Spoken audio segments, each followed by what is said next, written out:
नमस्कार दोस्तों, स्वागत है आपका गुनाह या साजिश चैनल में। आज के समय में रिश्तों की कोई वैल्यू नहीं रह गई है। लोग बस अपने बारे में सोचने लगे हैं। सबको बस अपनी पड़ी है, अपना ही सब कुछ रहता है। वो रिश्तों के मायने सच्ची तरह भूल चुके हैं। आज के समय में इंसान इतना क्रूर, कितना वहसी, कितना निर्दयी हो सकता है, इसकी कोई हद नहीं है। वो अपनी हद कब का पार कर चुका है। एक ऐसी वारदात जिसके सामने हैवानियत जैसे शब्द बहुत छोटे हैं। आम लोग तो छोड़िए, इन्वेस्टिगेशन कर रही पुलिस और पोस्टमार्टम वाले डॉक्टर्स भी परेशान हो गए। क्या हुआ था ऐसा केस में, चलिए जानते हैं पूरी घटना डिटेल में। पूरी घटना जानने से पहले गुनाह या साजिश चैनल को सब्सक्राइब कर बेल आइकन दबा ले, ताकि जब भी मैं कोई दूसरा वीडियो डालूं उसका अपडेट सबसे पहले आपको मिल जाए। तो चलिए जानते हैं पूरी घटना डिटेल में। आज हम बात करने वाले हैं उर्मिला जंड केस के बारे में। इस कहानी की शुरुआत होती है वेस्ट बंगाल की राजधानी कोलकाता से। यही साउथ कोलकाता में बैलीगंज करके एक इलाका है। इसी इलाके में एक लोकेलिटी पड़ती है गरचा। तो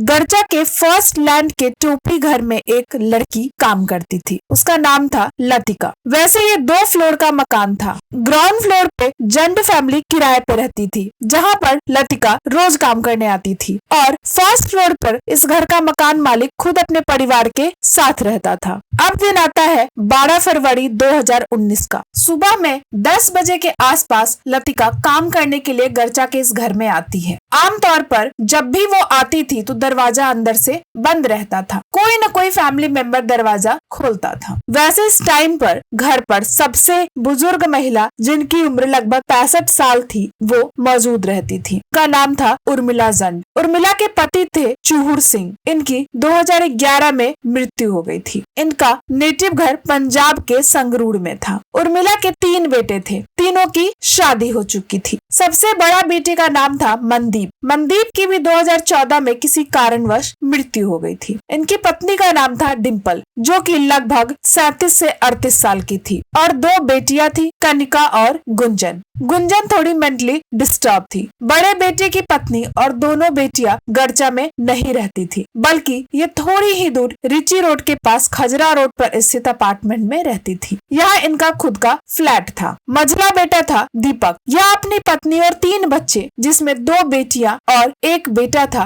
के साथ सिलीगुड़ी में रहते थे। उर्मिला का सबसे छोटा बेटा था बलराज। इनके साथ ही उर्मिला अपने गरचा वाले किराए के फ्लैट में रहती थी। घर पर बलराज की पत्नी ऋतु और उसकी 2 बेटियां एलिना और हेवन उनके साथ रहती थी। तो यह था पूरा परिवार। सभी बेटों और उनकी फैमिली अलग अलग रहते थे, लेकिन सब में अच्छे संबंध थे। 9-10 दिसंबर को बेटे बलराज को अपने किसी कलीग की शादी में कुंज बिहार जाना था। बाकी इनकी पत्नी और दोनों बच्चे पंजाब गए हुए थे। पत्नी के भाई का कोई रोड एक्सीडेंट हो गया था, उनको ही देखने के लिए वह गई हुई थी। छोटे बेटे और उसके परिवार के जाने के बाद सास उर्मिला के देखभाल की पूरी जिम्मेदारी बड़ी बहू डिम्पल ने उठा ली। यही दोपहर और शाम का खाना भिजवाती थी, जब तक कि बलराज और उसका परिवार न आ जाए। वैसे ये लोग 13 दिसंबर को आने वाले थे। जब मेड लतिका 12 दिसंबर 2019 की सुबह 10 बजे गरचा में बलराज के घर आई तो देखा घर का मेन डोर लॉक नहीं है। उस दौरान घर पर बुजुर्ग महिला उर्मिला के अलावा और कोई नहीं था। लतिका उर्मिला को आवाज देते हुए घर में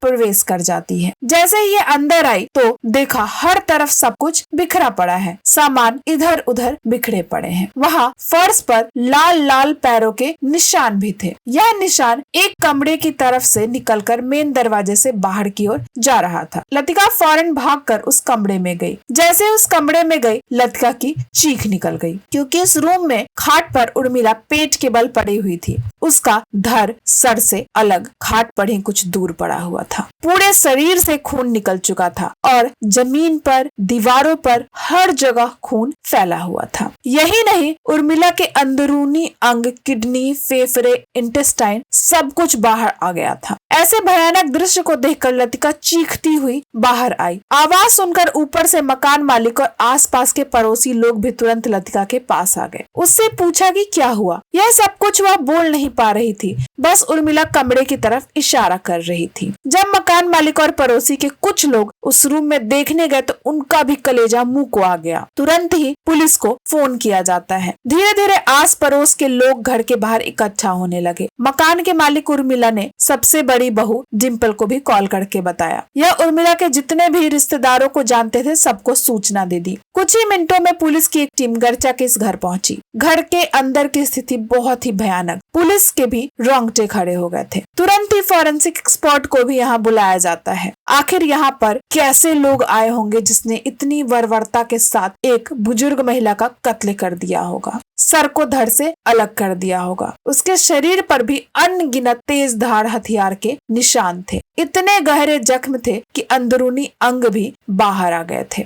फॉरेंसिक टीम भी मौके से एविडेंस जुटाना शुरू कर देती है। घर की परिस्थिति को देखकर लग रहा था कि यहाँ लूटपाट किया गया है, क्योंकि सारे सामान बिखरे पड़े थे। खास तौर से उस कमरे में जिसमें उर्मिला का शव था। उसकी अलमारी खुली हुई थी, उसमें से कपड़े बाहर जमीन पर पड़े हुए थे। ऐसा लग रहा था कि इस अलमारी से कीमती सामान और पैसे चोरी किए गए हैं। मगर उर्मिला का मोबाइल फोन उसी कमरे में सोफे पे पड़ा हुआ था। दूसरे बेडरूम में भी सामान अस्त व्यस्त थे। कुछ डॉक्यूमेंट्स, गहने के खाली डब्बे वहीं बेड पे पड़े थे, मगर यहाँ के अलमारी के साथ कोई छेड़छाड़ नहीं किया गया था। शुरुआत में पुलिस को बस यही समझ में आ रहा था कि घर में चोर चोरी के इरादे से आया होगा और बुजुर्ग महिला ने उसका विरोध किया होगा, इसलिए उन्होंने उर्मिला का कत्ल कर दिया होगा और हाथ में जो भी सामान आया वह लेकर वो भाग गए होंगे। मगर उन लोगों ने इस महिला को इतनी बुरी तरह से क्यों मारा? ऐसी क्या दुश्मनी रही होगी जो इतनी बेरहमी से इसका कत्ल किया? बिना मारे भी सामान लूटकर जा सकते थे, या अगर कत्ल ही करना था तो एक दो बार चाकू से वार करके कत्ल कर देते। मगर यहाँ पर तो दरिंदगी की सारी हदें पार कर दी गई थी, जैसे कि कोई बहुत पुरानी रंजिश हो। इस तरह से कोई कत्ल नॉर्मल लूटपाट करने वाला या चोरी करने वाला नहीं कर सकता। जरूर यहाँ पे कोई बड़ी बात होगी। पुलिस को शक हो रहा था कि बात कुछ और ही है। थोड़े बहुत कीमती सामान तो घर से चोरी हुए थे, वह भी खास तौर से उर्मिला के कमरे से, लेकिन ज्यादातर कीमती सामान अभी भी घर पर सही सलामत थी। यही नहीं, उर्मिला ने जो गहने पहन रखे थे वह भी चोरों ने नहीं लिए थे। इसके दोनों हाथ में सोने के कंगन थे, अंगूठी थी, कानों में बाली थे, सोने की नथनी भी पहन रखी थी और पैरों में चांदी के पायल भी मौजूद थे।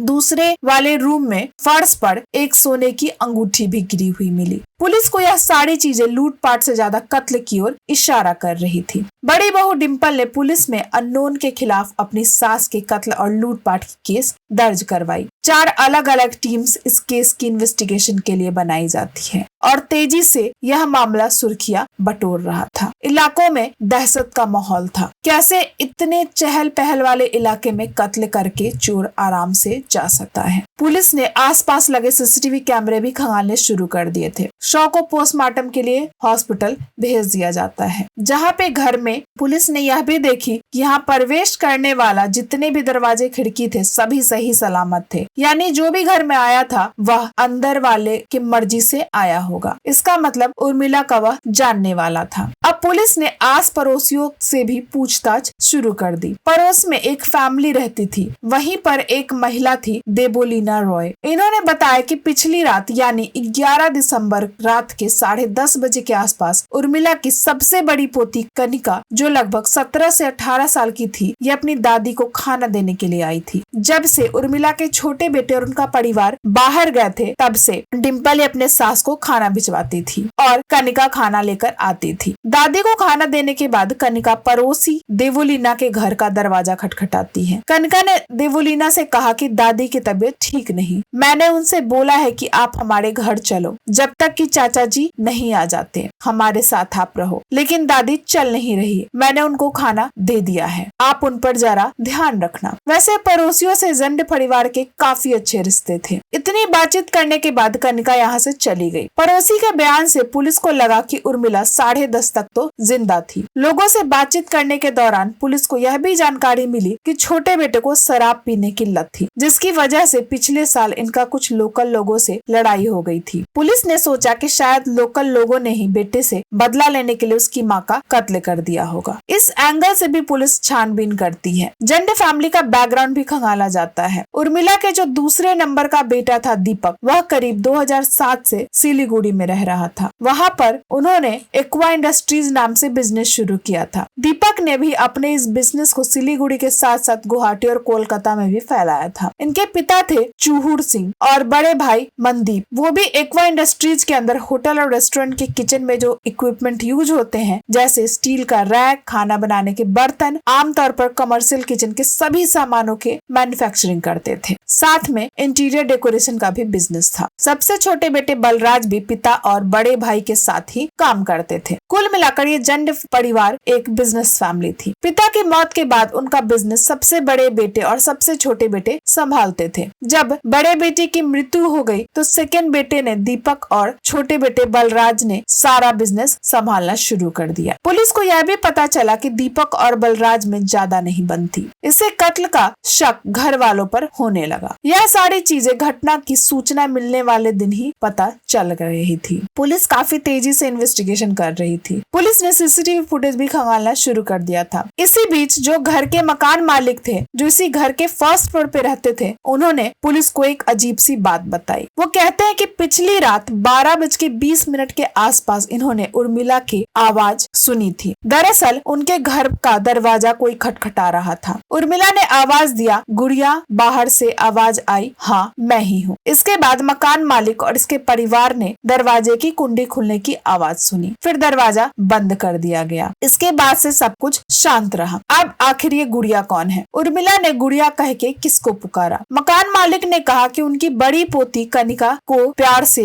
वे लोग गुड़िया बुलाते हैं। उनकी दादी उसे गुड़िया नाम से ही बुलाती है। जब उर्मिला ने घर के अंदर से गुड़िया नाम पुकारा था तो बाहर से जो आवाज आई थी वह कनिका की थी। मकान मालिक के साथ साथ इसके परिवार ने भी आवाज सुनी थी। सभी कॉन्फिडेंट थे कि रात के 12:20 के आसपास पर कनिका ने ही बाहर से दादी को आवाज दिया था। यह सुनकर पुलिस को भी अजीब लगा। पहले तो कनिका 10:30 बजे दादी को खाना देने के लिए आई, फिर दोबारा 12:20 पर ये क्या करने आई थी। सुबह जब मेरी लड़का घर पे आई तो शोर मचाया। उस वक्त उर्मिला घर में अकेली थी। उनके अलावा घर में कोई और मेंबर मौजूद नहीं था। पुलिस को सीसीटीवी में भी कनिका 12:20 पर गड़चा में दोबारा आते दिखी थी। उधर पोस्टमार्टम करने वाले डॉक्टर्स ने मृत्यु का टाइम भी 12:20 से 1 बजे तक का बताया था। इनके शरीर पर किसी तेजधार हथियार से 24 से 25 बार वार किए गए थे और ये 4 से 5 इंच गहरे थे। उर्मिला के ऊपर विरोध करने के दौरान लगी चोटों का भी निशान था, यानी घटना के वक्त इन्होंने अपना बचाव भी किया था। गले और एब्डोमेन एरिया पर भी वार हुए थे, तभी उर्मिला की सांस थमी थी।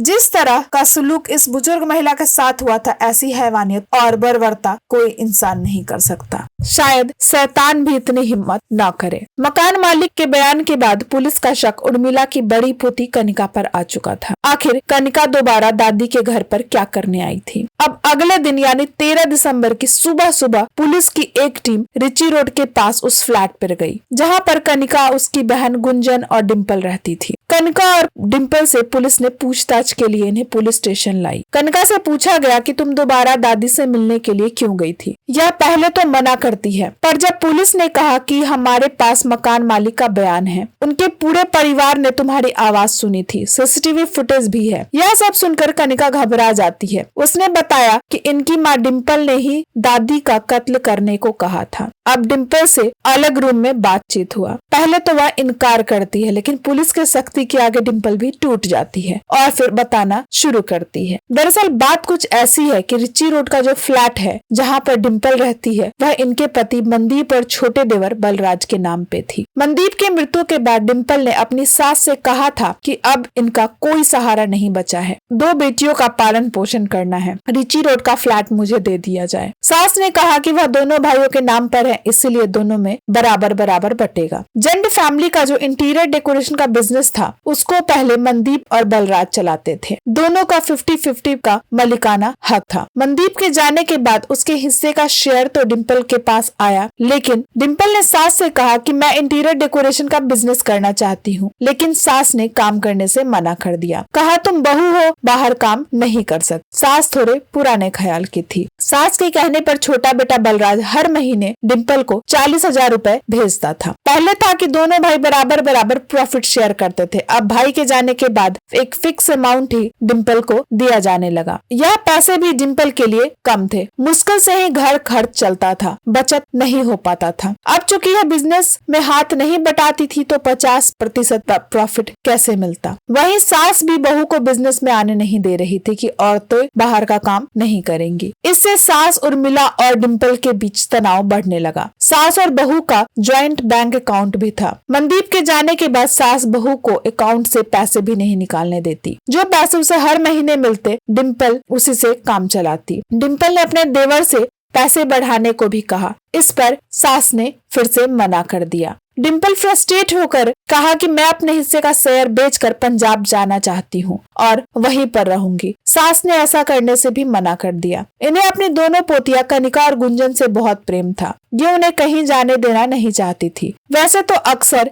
रिची रोड भी आती रहती थी, खास तौर पर अपनी पोती कनिका से मिलने। सारी चीजें लेकर डिम्पल बहुत परेशान हो चुकी थी। अब इसके मन में अपनी सास के लिए नफरत पैदा होने लगा था। एक दिन डिम्पल को पता चला कि इनकी बेटी कनिका का एक बॉयफ्रेंड है। उसका नाम था सौरभ पुरी। यह पंजाब के पटियाला डिस्ट्रिक्ट के नाभा का रहने वाला था। बेटी अभी नाबालिग थी मगर इनका बॉयफ्रेंड था। सोशल मीडिया के जरिए सौरभ और कनिका मिले थे। डिम्पल सौरभ के साथ मिलकर अपने सास उर्मिला के कत्ल करने का साजिश रचना शुरू करती है। सौरभ भी 21 से 22 साल का रहा होगा। महीनों तक काफी प्लानिंग की जाती है। इसी बीच डिम्पल को पता चलता है कि 9 से 10 दिसंबर के बीच बलराज और उसका परिवार घर से बाहर कहीं जा रहे हैं और 13 दिसंबर तक लौटेंगे। यानी घर पर सास उर्मिला अकेले होगी। कत्ल करना आसान होगा। कत्ल से हफ्ते भर पहले डिम्पल अपनी बेटी कनिका को भी प्लान में शामिल कर लेती है। सौरभ पुरी भी डिम्पल के घर पर आ जाता है और यहीं अपने